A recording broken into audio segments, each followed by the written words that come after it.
for the comfort, safety, and viewing pleasure of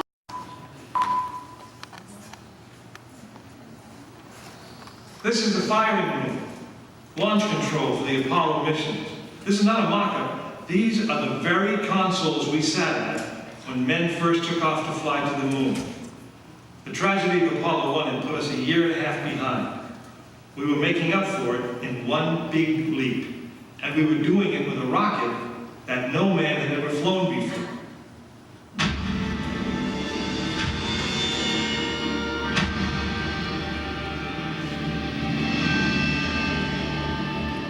It was a few days before Christmas, 1968, when Apollo 8 sat on the pad. She was the first of a new kind, a moon rocket. This was the Phoenix, risen from the ashes of Apollo 1. The first Apollo crew did not die in vain. This was to be their testament.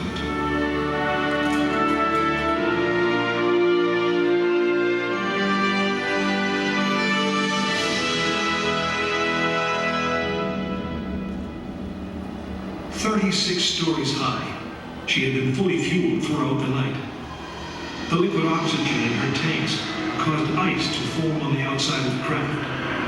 The extreme temperature differences between the air and the sub-zero fuel caused the metal skin of the rocket to expand and contract. Everyone who was on the pad agreed. It was as though the rocket was alive, breathing, straining at the leash. Earlier in the morning, astronauts Frank Borman, Jim Lovell, and Bill Anders had made their final preparations before taking that long ride out to the waiting spacecraft. The minimum safe distance from Saturn V at liftoff was 3 miles. The reason was simple. When fully fueled, the rocket contained the explosive power of an atomic bomb. As the clock counted down, the astronauts and all of us in launch control went through the pre-flight checks, our hands on the controls of the most powerful, most complex machine ever built.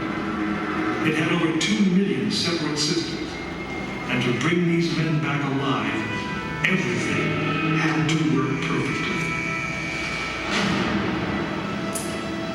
Each individual system had been tested, but what we didn't know was how they would perform when all 2 million began to work together. That moment would come when the countdown clock reached 0.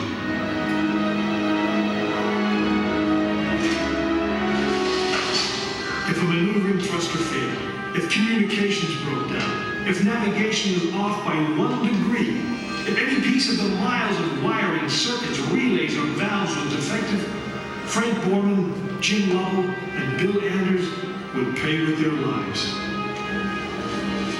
As they sat, waiting for launch on that chill December morning, these 3 astronauts were back to what they had always been, test pilots.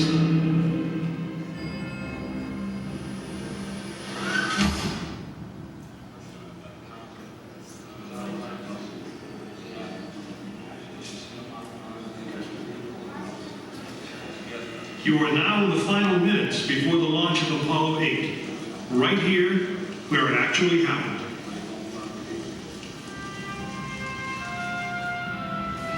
Mankind is about to leave his planet behind and journey to another. It is one of those rare moments when history is not being made, destiny is being embraced.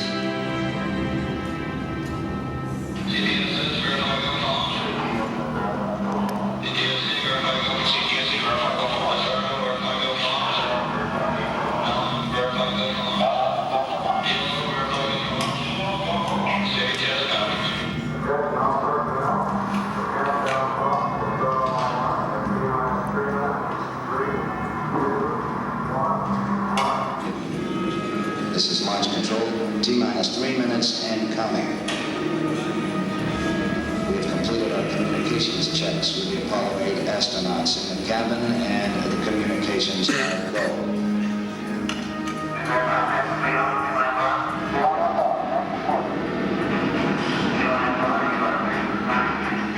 During this period, once transmit the firing command, the various tanks within the 3 stages of the Saturn V launch vehicle begin to pressurize. We have firing command. The firing command is in. We are now on the automatic sequence. T-minus 2 minutes, 20 seconds.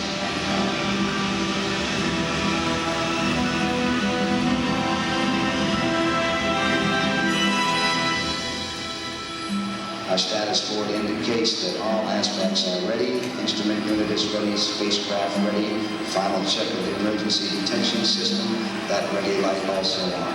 First stage preparations are completed. Okay. We're on. Ready to go to cockpit. Stand by, water. Okay, you're on. All systems go. 1 minute, 45 seconds and counting. The first stage liquid oxygen tank has been pressurized, and the pressure is still building up. Coming up at 90 seconds, mark, T-minus 90 seconds and counting. The Apollo 8 crew standing by, spacecraft commander Frank Borman, Jim Lovell, Bill Anders.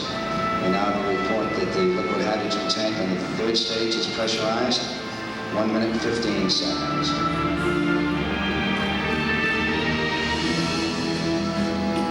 All third stage propellants pressurized at this time as we come up on a 60-second mark on a flight to the moon.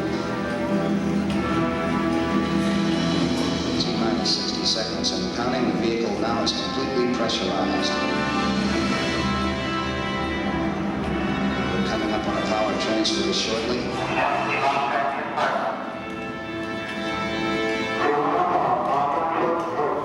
We have the power transfer, and we're now on the flight batteries within the launch vehicle.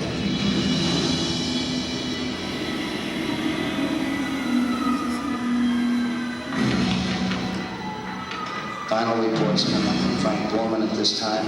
Final look at the switch list aboard the spacecraft. 20 seconds, all aspects. We are still low at this time. T-minus 15, 14, 13, 12, 11, 10, 9. Ignition sequence start. The engines arrived. 4.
Apollo 8 successfully orbited the moon, and the astronauts returned safely to the Earth. I know. I'm Jim Lovell, and I was one of the crew of this spacecraft, Apollo 8. We were the first men to see the surface of the moon from just a few miles away. But it was the hundreds of thousands of men and women who worked in that team, and the millions of people who supported the mission that really made it possible. That way, I guess, we all went to the moon. Now, on the other side of those doors, you'll find an actual Saturn V moon rocket. It's still the most powerful, the most complex machine ever built. And I guess it's the only one that can take you to another planet. I actually got to fly one on a second flight balloon called Apollo 13. But that's another story.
Columbia, Houston, over. Columbia, Houston, we're standing by, over.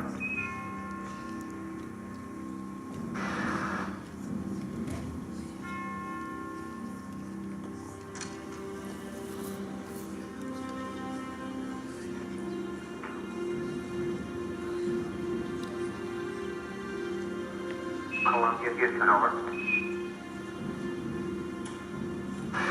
Houston, Columbia, read you loud and clear, how many? Right, bye, Mike. How did it go, over?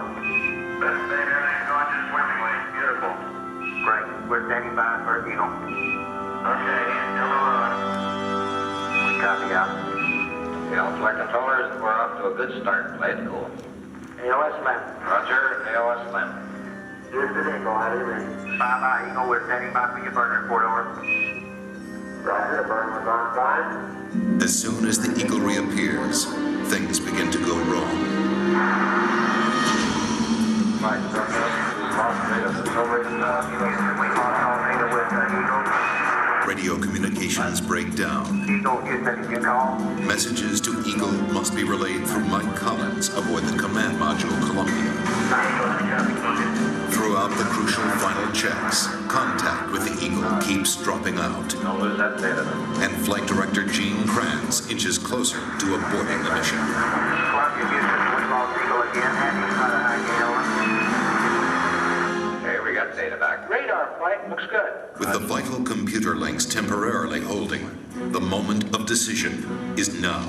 Okay, all flight controllers, go for landing. Retro, go. Hideout, go. Guys, go. Patrol, go. Telcom, go. GNC, go. Econ, go. Surgeon, go. Capcom, we're go for landing. Eagle, Houston, you're go for landing, over.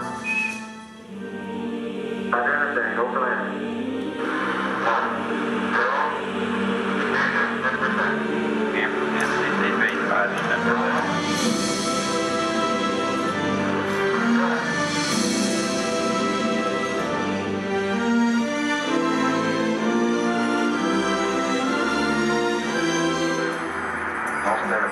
Hurtling toward the moon at 3,800 miles per hour, Neil Armstrong notices his checkpoints are all appearing too soon.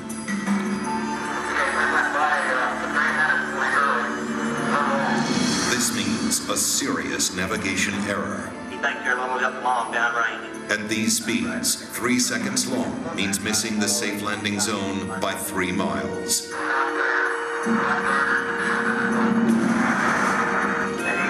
We got data dropout. Still looking good. Suddenly, the computer starts firing the maneuvering thrusters, jolting the ship back and forth. This has happened in simulations, but never this much, never this violent. The smooth descent is becoming a bumpy ride. Before that is fixed, a problem with the onboard computer. Bravo 2. Well, Bravo 2 alarm. The astronauts have rehearsed for thousands of possible malfunctions, but not this one. It had been considered too unlikely. Seconds seem like hours as everyone struggles to remember the meaning of a 1202 program alarm. The deadline to safely aboard is vanishing fast. Give us a reading on the 1202 program alarm. 1202 means the Eagle's onboard computer is overloading. This means Houston is blind, unable to make navigation corrections or interpret the data coming from Eagle's computer. Armstrong and Aldrin are on their own. Mission Control decides they can go ahead. We're going, John Price. We're going that alarm. If the data link doesn't fail again. We're going that alarm. 1,000 feet, and Neil Armstrong can see that the computer is proposing to put them down in a dangerous place. That landing site is full of boulders. If they land there, they will never take off again. Okay, we're going. At 350 feet, Armstrong ignores his computer navigation and veers away from the rocky landing site with no time to explain to Mission Control. Okay, all flight controllers in cut. In Mission Control, everybody is stunned. At 300 feet, the Eagle has left its flight plan and taken off at full speed across the face of the moon. Eagle, Houston, it's descent to fuel. Monitor, over. 90 seconds of fuel remaining. Now less than 200 feet, and the Eagle is too low to safely abort back into orbit. They call this part of the flight plan Dead Man's Curve. No level. All that's left for mission control is to read off the fuel remaining in seconds. 60 seconds. 60 seconds. The entire moon landing has come down to 2 men and 1 minute. Forward. Forward. Bring speed down 2.5. And up 30 seconds. 30 seconds. Lights on. Down 2.5. Forward. Forward. Bring speed 2.5 down. Right shadow. More forward. More forward. Listen to the right level. Down 1/2. Contact light. Okay, engine stop. And shut down. Tranquility Base here. The Eagle has landed. Rocket Tranquility. We copy you on the ground. You got a bunch of guys about to turn blue. We're breathing again. Thanks a lot. A short time later, history is made again. Okay, Neil, we can see you coming down the ladder now. For one incredible moment, we are one people with one history, watching our destiny unfold. That's one small step for man, one giant leap for mankind.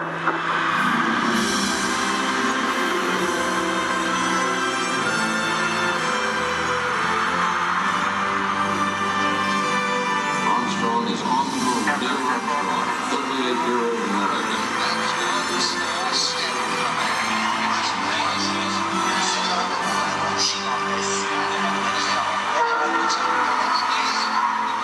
It was a moment shared by an entire world. Here, man, from the planet Earth, first set foot upon the America.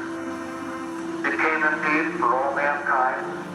With these first steps, mankind stood on the highest ground, and we saw our planet as our home port in the endless ocean of space. There was something which was surprising to me. The limits of it was that people were confronting each other on that planet without realizing what it was doing to the planet. It was a very emotional moment for me. I actually shed a couple of tears. Something totally unexpected for an engineer and fighter pilot to be crying up quietly up there on the moon. Mankind had achieved a tenuous foothold in the heavens, and a new and exciting world lay waiting to be explored.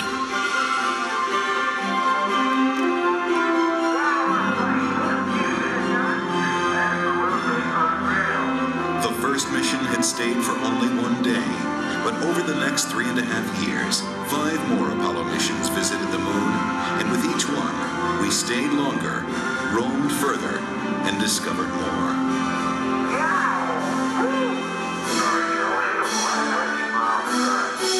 I never thought when I was a kid building rockets, in high school, that we would go to the moon, before the end of the century. I mean, I thought that was something that was way in the future, fantasy.